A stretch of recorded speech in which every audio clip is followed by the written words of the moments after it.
جو سورہ بقرہ میں رمضان کے حوالے سے آیتیں آئیں، زندگی میں ایک بار، کم سے کم ایک بار انسان یہ تو سنے کہ قرآن نے رمضان کے حوالے سے کیا کہا ہے۔ اب اس کے بعد ان آیتوں میں روزوں سے ہٹ کر باقی جو باتیں کہی گئیں وہی انشاءاللہ آج سے لے کے آخری درس تک ہمارا عنوان بنے گا۔ گرچہ ریکارڈنگ کے بعض ٹیکنیکل پرابلم کی وجہ سے ویسے ہی ہمارا درس 15 منٹ کی تاخیر سے شروع ہوا، لیکن یہ خالی ترجمہ ہے اس لیے اس میں زیادہ وقت نہیں لگے۔ قرآن کریم میری آنکھوں کے سامنے کھلا، دوسرا پارہ ہے سیقول، اور سورہ بقرہ کی آیت نمبر 183 سے بات شروع ہوئی۔ ترجمہ یہ ہے کہ اے ایمان لانے والوں، اللہ نے تم پر اس طرح سے روزے فرض کیے جس طرح تم سے پہلے کی قوموں پہ فرض کیے تاکہ تم متقی بنو۔ اس آیت میں روزے کی تاریخ بھی آ گئی کہ روزہ ایک ایسی عبادت ہے جو حضرت آدم سے لے کے قیامت تک ہر نبی کی امت کے لیے لازم ہے، ورنہ ایک اصول ہمارے یہاں یہ ہے کہ عقائد یعنی اصول دین وہ تو آدم سے لے کے قیامت تک ہر نبی کے زمانے میں ایک جیسے رہے، لیکن شریعت کے باقی احکامات مثلا فروع دین یہ ہر نبی کے زمانے میں اس کا طریقہ بھی الگ تھا اور بعض اوقات اس کے احکامات بھی الگ تھے۔ شب معراج کے حوالے سے ایک روایت بہت مشہور ہے، صحیح ہے یا غلط اس وقت اس کے بیان کرنے کا موقع نہیں، لیکن اس کا جو پیغام ہے وہ بہرحال اپنی جگہ ثابت ہے کہ جب رسول اللہ معراج کے سفر سے واپس آ رہے تھے تو حضرت موسیٰ سے ملاقات ہوئی اور انہوں نے بتایا کہ میری امت میں اللہ نے 50 نمازیں فرض کی تھی دن و رات،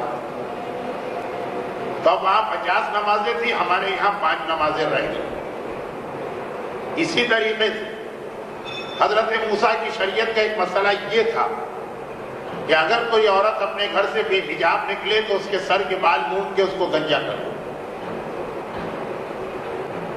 جو بال وہ حکم خدا سے چھپانے کو تیار نہیں وہ بال اس کے پاس رہنے ہی نہیں چاہیے۔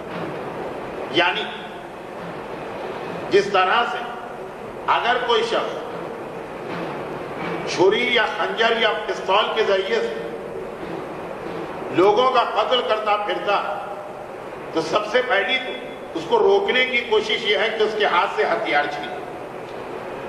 عورت کے یہ بال اس لیے کوئی تھوڑی پیدا کیے گئے کہ نامحرم مردوں کو دکھائے جائیں، ان کی مدد سے اگر خدا کی نافرمانی ہو رہی تو اسی کو خدا واپس لے لے گا، لیکن باقاعدہ اس کے اوپر اس طرح سے عمل کہ بال مونڈ دیے جائیں، گنجا کر دیا جائے عورت کو، یہ شریعت موسیٰ میں تھا۔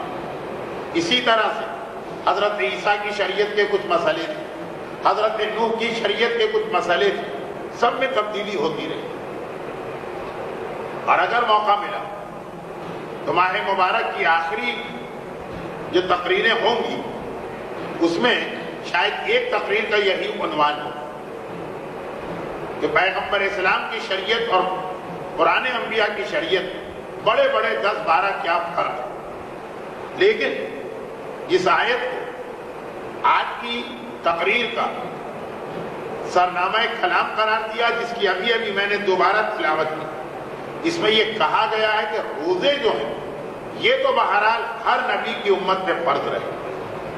روزوں کی تاریخ بھی آ گئی اور روزوں کا مقصد بھی آ گیا کہ اللہ نے تم پہ روزے اس لیے فرض کیے ہیں تاکہ تم متقی بنو۔ یہ آیت نمبر 183۔ آیت نمبر 184 کا ترجمہ ایام معدودات، کیا ایسا بھی نہیں ہے کہ اللہ پورا سال تمہیں روزے رکھوائے، اس کے چند ایام معدودات گنے ہوئے دن، فمن کان منکم مریضا او علی سفر، اور اگر کوئی ان دنوں میں، پورا سال نہیں، چند دن اللہ نے مخصوص کیے، اگر کوئی ان دنوں مریض ہے یا مسافر ہے فعدۃ من ایام اخر، تو روزے اس پہ معاف نہیں ہیں، وہ شخص بعد میں روزے رکھیں۔ ہمارے اور آپ کے لیے یہ نہیں، ہمارے لیے تو انہی تاریخوں میں روزے رکھنا جو اللہ نے مخصوص کیے، ایک مسافر، ایک مریض۔ پھر یہی آیت آگے بڑھ اور ان لوگوں کا تذکرہ ہوا جو روزے رکھ تو سکتے ہیں لیکن بیمار نہیں، لیکن بڑھاپے کی وجہ سے اتنے کمزور ہیں کہ رکھ تو لیں گے لیکن بہت ہی زیادہ ان کو زحمت و تکلیف ہو۔ چنانچہ قرآن کہتا ہے وَعَلَى الَّذِينَ يُطِيقُونَهُ فِدْيَةٌ طَعَامُ مِسْكِينٍ، ایسے لوگوں پہ اللہ نے ایک مہربانی کی، بڑھاپے کی وجہ سے یا کمزوری کی وجہ سے، بیماری نہیں، آدمی بیمار نہیں ہے لیکن بوڑھا ہو چکا، روزہ رکھنے کی طاقت ہے، ہم یہ نہیں کہہ سکتے کہ یہ روزہ رکھے گا تو مر جائے، لیکن بڑی زحمت و تکلیف ہو۔ قرآن نے کہا کہ وہ ایک مسکین کو کھانا کھلا، اور یہ مسئلہ اس طرح سے بھی بتا کہ جن جن لوگوں کو روزے معاف ہیں اس میں سب سے پہلا آتا ہے بوڑھا مرد، بوڑھی عورت، اور وہ آدمی جسے خاص بیماری کہہ سکتے ہیں، پیاس بہت لگتی ہے، باقی ہٹا کٹا خاص بیماری نہیں، لیکن اتنی پیاس لگتی ہے کہ بہت زیادہ اس کے لیے زحمت ہوتی ہے۔ ان تین آدمیوں پہ روزہ معاف ہے، لیکن ہر روزے کے بدلے میں ایک غریب کو کھانا کھلانا ہے، مزہ چھٹانا۔ لیکن ہمارے یہاں کچھ یہ مشہور ہو گیا کہ پیگننٹ عورت یعنی حاملہ عورت بھی روزہ چھوڑ سکتی ہے، یہ غلط۔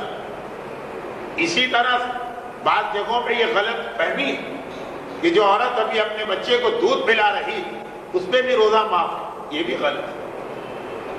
اگر ان دو عورتوں روزہ رکھنے سے نقصان پہنچ رہا ہے تو یقیناً روزہ معاف ہے، لیکن اس میں ان دو عورتوں کی بات نہیں، ہر وہ آدمی جسے روزہ رکھنے سے نقصان پہنچ رہا اس میں فی الحال روزہ معاف ہے لیکن بعد میں قضا کرنا ہو۔ تو روزہ معاف نہیں ہوا، صرف یہ ہوا کہ اس کی تاریخیں بدل گئی، اور وہ بھی اس شرط کے ساتھ کہ نقصان ہو رہا ہو۔ لیکن اگر ایک عورت حاملہ ہے پھر بھی اسے کوئی نقصان نہیں ہے روزہ رکھنے سے، یا بچے کو دودھ پلا رہی لیکن بہرحال ایسی صحت مند ہے کہ وہ دودھ پلا کر بھی روزہ رکھے تو نہ اسے نقصان ہوگا نہ اس کے بچے کو، تو اسے روزہ رکھنا۔ حاملہ ہونا یا مرضعہ ہونا یہ روزے کو معاف نہیں کرتی، روزے کو معاف کرتی ہے پہلی مجبوری کے بڑھاپے کی وجہ سے روزہ رکھ ہی نہیں سکتا ہے یا بہت زیادہ زحمت، اس پہ روزہ معاف، یعنی ابھی بھی روزہ نہیں رکھے گا، بعد میں اس کی قضا بھی نہیں کرنا۔ یہ قرآن کریم کی آیت نمبر 184۔ اب اس کے بعد وہ آیت نمبر 185 آ گئی جس میں روزے کا بیان کرتے کرتے اللہ نے ایک اور پیغام دے دیا، وہ انشاءاللہ ہمارے آئندہ درس میں آئے گا۔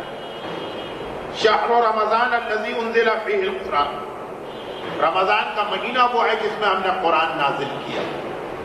رمضان کے مہینے میں خالی روزے نہیں رکھنا، قرآن کی معرفت بھی کرنا، قرآن کو بھی سمجھنا، قرآن کے پیغام پہ بھی غور کرنا۔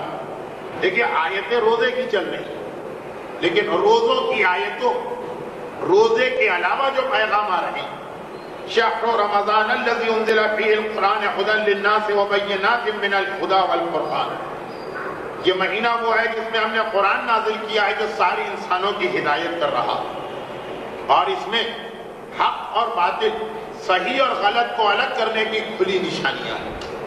اب وہ کیا نشانی ہے؟ تو پورا قرآن تو 12 دن کے درس میں بیان کرنا ممکن نہیں، لیکن جو اللہ رمضان کے بیان قرآن کا خاص تذکرہ کیا تو ہمارے ایک یا دو درس قرآن کے حوالے سے بعد میں ہوں گے. اور پھر ایک بار قرآن کا بیان کرتے کرتے اسی آیت کے بیچ الگ سے نہیں، اسی آیت کے بیچ پھر روزے کے مسئلے شروع ہو گئے کہ بہرحال رمضان کی اہم ترین عبادت تو روزہ ہی. قرآن کہتا ہے فَمَن شَهِدَ مِنْكُمُ الشَّهْرَ فَلْيَصُمْ، جو بھی اس مہینے کو پالے اسے روزہ رکھنا. جو بھی، اب جو بھی سے مطلب یہ کہ اگر مرد ہے تو کم سے کم 15 سال کا ہو، اس پر روزے فرض ہوتے ہیں. اور اگر لڑکی ہے تو 9 سال کی ہو جائے اور اس کو روزے رکھنا. یہاں تک کہ اگر 9 سال کی بچی بہت چھوٹی اور روزہ رکھنے کی طاقت اس میں محسوس نہیں ہو رہی، پھر بھی اسے روزہ رکھنا. چاہے 10 بجے 11 بجے 12 بجے 1 بجے وہ اپنا روزہ ختم کر دے. تو قرآن کریم نے کہا فَمَن شَهِدَ مِنْكُمُ الشَّهْرَ فَلْيَصُمْ، جسے یہ مہینہ مل جائے وہ روزہ رکھے. لیکن جسے سے مطلب یہ ہے کہ لڑکی کم سے کم 9 سال کی ہو اور لڑکا کم سے کم 15 سال. ہاں اگر یہ اس سے پہلے بھی روزہ رکھنا شروع کر دیں تو کیا کہنا ثواب اور فضیلت کا. البتہ 9 سال اور 15 سال اسلامی حساب سے یعنی چاند کے حساب سے، انگریزی حساب سے نہیں.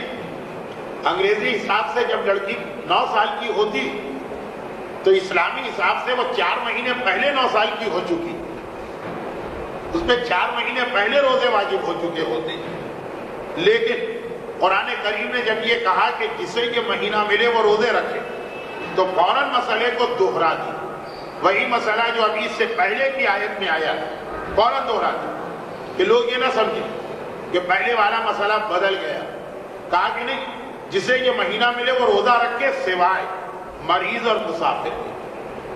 اگر کہ اس سے پہلے یہ پیغام آ چکا ہے کہ بیمار آدمی اور مسافر پہ روزہ فی الحال معاف ہے، بعد میں رکھنا. لیکن پھر قرآن نے مسئلہ دوہرایا کہ تم میں جو بیمار ہے یا سفر پہ تو وہ اتنے دن کی گنتی کر کے رمضان کے بعد یہ روزے رکھے. یرید اللہ بکم الیسر ولا یرید بکم العسر. اور یاد رکھو اللہ تمہارے لیے آسانی پیدا کرنا چاہتا ہے، تمہیں زحمت میں نہیں ڈالنا چاہتا. روزوں کے بھی روزے سے ہٹ کر ایک دوسرا پیغام آیا کہ اسلام آسانی کا دین ہے، مشکل کا دین نہیں.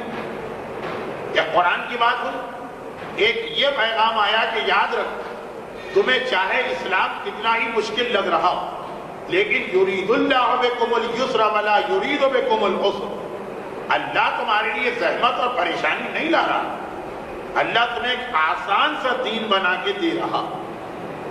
اپنی کاہلی کی وجہ سے، لاپرواہی کی وجہ سے تمہیں آسان چیز بھی مشکل لگنے لگے وہ تمہاری غلطی، ورنہ اس دین میں کوئی حکم ایسا نہیں ہے جو مشکل ہو. البتہ آج اس کی تشریح نہیں ہے، اس کو بھی ذہن میں رکھیے گا، یہ انشاءاللہ الگ سے ایک درس کا موضوع بنے گا. ابھی روزے کی آیتیں چل رہی کہ پھر وہ آیت آ گئی جو ہم کل پڑھ چکے ہیں، اس کا پیغام بھی کل آ چکا. اگر علماء کرام نے پورے اشرے پڑھے ہیں اس کے اوپر، لیکن چونکہ 14 دن میں مجھے بہت ساری باتیں کرنا، اس لیے جتنی بات کل آ گئی بس وہی کافی. وہ آیت کیا ہے؟ اب روزے کی